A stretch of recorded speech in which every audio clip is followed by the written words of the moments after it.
ನಮಸ್ಕಾರ. ನಾನು ನಿಮ್ಮ Ramesh K focus news Tumakuru. ವೀಕ್ಷಕರೇ, ನಿರ್ಮಾಣ ಹಂತದ ಮನೆ ನೆಲಸಮ. ನೆಲಮಂಗಲ ತಾಲೂಕಿನ ಮಾದನಾಯಕನಹಳ್ಳಿ ಪೊಲೀಸ್ ಠಾಣಾ ವ್ಯಾಪ್ತಿಯಲ್ಲಿ ಶಾಕ್ ಮೂಡಿಸುವಂತಹ ಘಟನೆ ನಡೆದಿದೆ. ರಾತ್ರಿ ವೇಳೆ JCB ಯಂತ್ರ ಬಳಸಿ ನಿರ್ಮಾಣ ಹಂತದಲ್ಲಿದ್ದ ಮನೆಯನ್ನು ಕಿಡಿಗೇಡಿಗಳು ನೆಲಸಮ ಮಾಡಿದ್ದಾರೆ. ಬೆಂಗಳೂರು ಉತ್ತರ ತಾಲೂಕಿನ ದೊಮ್ಮರಹಳ್ಳಿ ಗ್ರಾಮದಲ್ಲಿ ಶಶಿಕಲಾ ಮಂಜುನಾಥ್ ದಂಪತಿಗೆ ಸೇರಿದ ಮನೆ ಇದಾಗಿದ್ದು, ಲಕ್ಷಾಂತರ ರೂಪಾಯಿ ಸಾಲ ಮಾಡಿಕೊಂಡು ತಮ್ಮ ಕನಸಿನ ಮನೆಯನ್ನು ನಿರ್ಮಾಣ ಮಾಡುತ್ತಿದ್ದರು.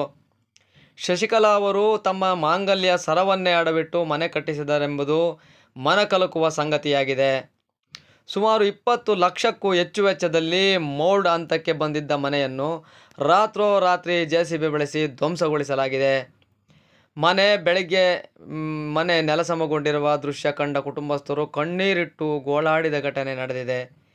ಈ ಪ್ರಕರಣಕ್ಕೆ ಸಂಬಂಧಿಸಿದಂತೆ ರಂಗಸಾಮಯ್ಯ ಹಾಗೂ ಅವರ ಕುಟುಂಬದವರ ಮೇಲೆ ಗಂಭೀರ ಆರೋಪಗಳನ್ನು ಶಶಿಕಲಾ ಮಂಜುನಾಥ್ ಕುಟುಂಬ ಮಾಡಿದೆ.